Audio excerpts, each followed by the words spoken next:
Été 1945. L'océan dit Pacifique est devenu la marmite du diable où le général MacArthur a résolu de désintégrer la puissance militaire du Japon. Pour beaucoup de pilotes américains, ce sera la mission du sacrifice.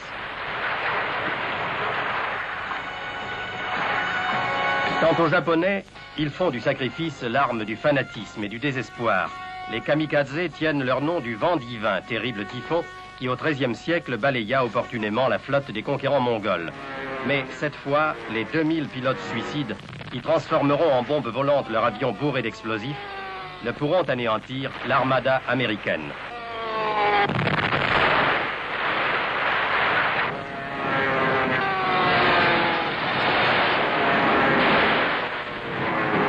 La progression de MacArthur dans le Pacifique est aussi inéluctable que la marche du destin. Une à une, les îles Marshall, Caroline, Marianne sont enlevées après des combats sans pitié. Chaque morceau de terre brûlé est comme ces marches de pierre que l'on voit sur les lacs des temples nippons et qui conduisent au sein des saints. La prise d'Hiroshima symbolisera à jamais cette poussière de victoire acquise au prix habituel de la guerre, héroïsme, mort et folie.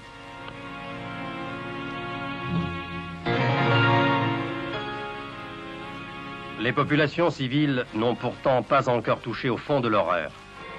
Aux États-Unis, à Oak Ridge, dans le Tennessee, une mystérieuse usine qui emploie 100 000 personnes est en train de forger l'arme qui va changer non seulement la face de la guerre, mais aussi celle de l'humanité.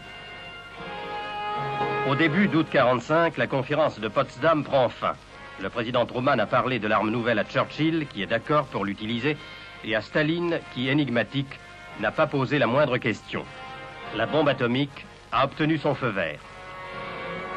Le 6 août 1945, partie de la base de Tinian, dans l'archipel des Mariannes, la superforteresse B-29 numéro 82 survole la mer intérieure japonaise. À 9h12, à la hauteur de 600 mètres au-dessus de la ville d'Hiroshima, explose un incompréhensible soleil.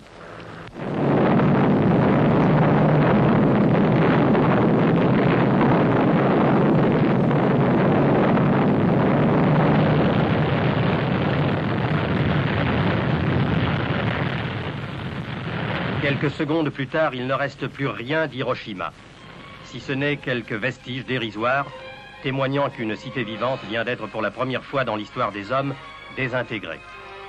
Le progrès de la science est parvenu à supprimer d'un seul coup 100 000 personnes.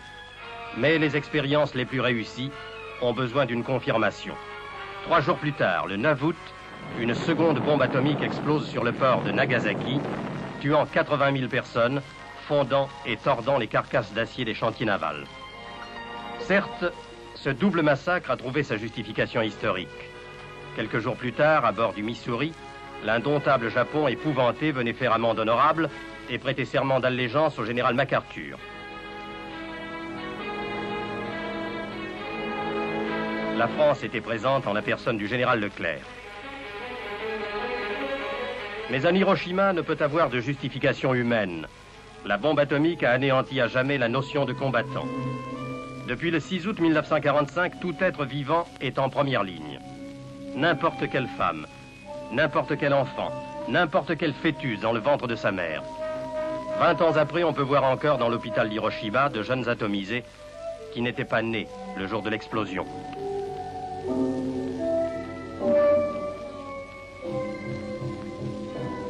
L'absolution de la victoire est impuissante à effacer les remords.